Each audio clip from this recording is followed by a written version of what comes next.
Hello, everyone. My name is Dennis Mugume. I am from St. Francis Makere University. Um, I hope you're doing fine in this lockdown period. Hope you are working through the days somehow, somewhere. You are taking the time off to bond with your families. Today, I just thought I should share what I'm finding helpful during this time. What can we do and how can we spend the most of this time in lockdown and not allow it to go to waste. I've received a couple of inboxes from some of you guys who are asking, how can I pray? How can I start to read the Bible? I've already told I didn't have time to read, but now I have the time, but I can't find myself reading. Let's just discuss through those things and we see how far we can go in this short video. For like the start, I think it's important that you spend time with your family, like actually getting to know your family. And for those of you who are asking about how to do a family altar, and I know not all of you are able to pray out loud and in tongues and do all those kinds of things that you've been doing at the university. So I think I have found it helpful to download an app called Come and Worship. It's an app that basically some of you came from schools where you used to use that book of Come and Worship. Remember that like a small book that had a church on the cover. So that book was compressed into an app called Come and Worship. It's an app which can be found on the Play Store. Download that app, and it has like responses for the congregation and also what you as leader has to can say as you lead the prayer meeting. So it's called Come and Worship. So basically, you read the leader's part if you're a leader, and then the people who are reading can read the other part, like for the congregation. So please do download the app and get your families to pray together with you. Now, why I love the app is because it's a bit congregational. Like everybody can participate somehow in the service if you're using that app, more than if you just do a as the spirit leads kind of thing that is sort of like more informal and stuff like that. So I think if you download the app, Come and Worship, it will be helpful. Or you could look for other liturgies online, the British Common Book of Prayer. They're all there on the internet, like basically prayer apps you could use if you're going to do a family sort of arrangement of prayer. So I found that helpful in terms of how we do prayers at home, because it has, it has prayers, it has words that you say, it has words that people can respond to if they're following the same book.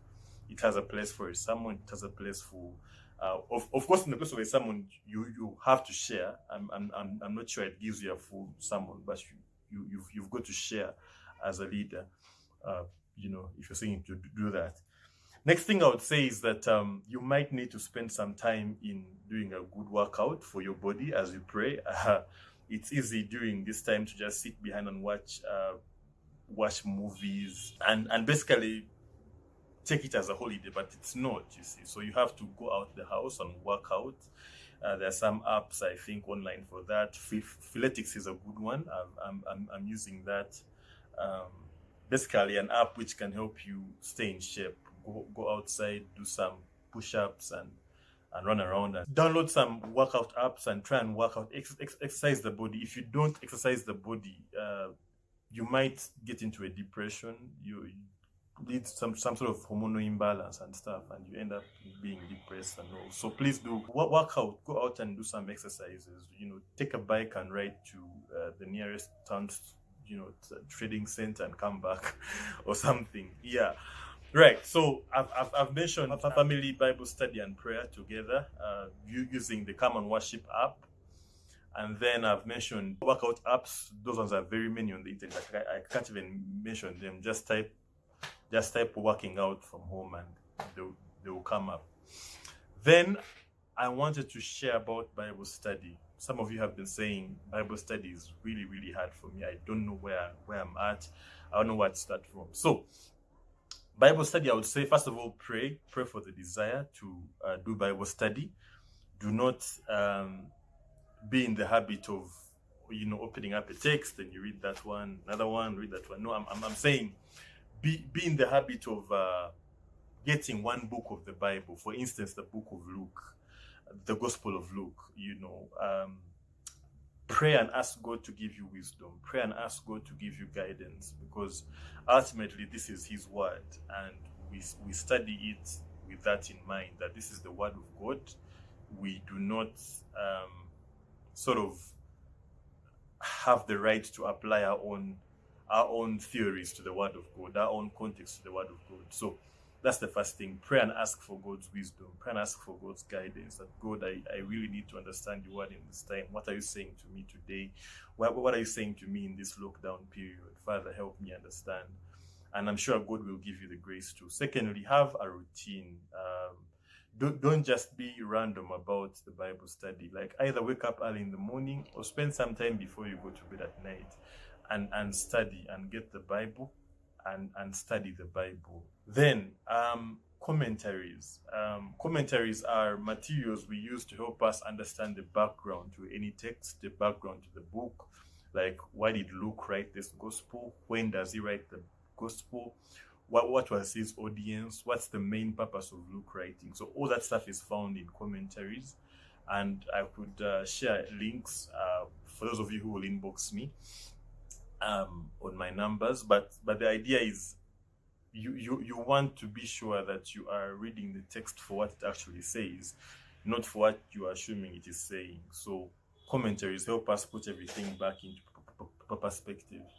So I could recommend a few commentaries if you inbox me, but I found them personally helpful to explain the background of this text. Where does it come from? Why does Christ say what he says here? This is looking a bit confusing. So visit some good commentaries, but the idea is at least do a reasonable chunk of material, depending on how fast you are, or how comfortable you are to go. Even one chapter a day is good if it is well studied and well exposited. And then secondly, get into groups. I've seen, I'm in some groups where people share the word of God every Tuesday at 2 p.m.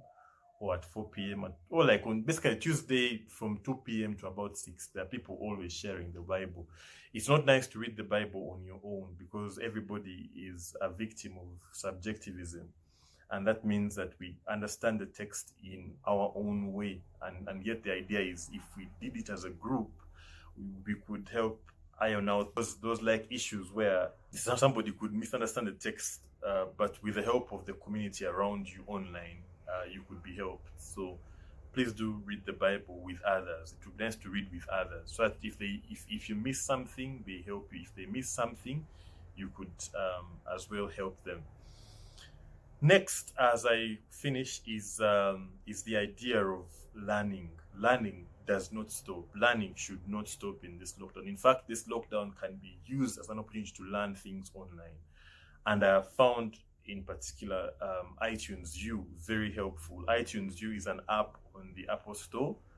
If you have a smartphone, which is an iPhone or an iPad, please go to your app store and look for iTunes U. iTunes U gives you access to all kinds of universities across the world, which have put up content online, and you could study anything from theology to physics or chemistry, whatever you're into, whatever you want to learn, honestly, is available on that iTunes U app. And take up an online course. By the way, there are free courses on iTunes U. The only thing that maybe may stop you is the bundles. But in this time where you're spending the money on transport, you could as well put the money on buying bundles. Look out for all kinds of colleges, universities, and courses that you would like to do, and use this time well. Otherwise, see you next time. God bless you. Do get back if you can. Do contact me if you can on my WhatsApp number. God bless you.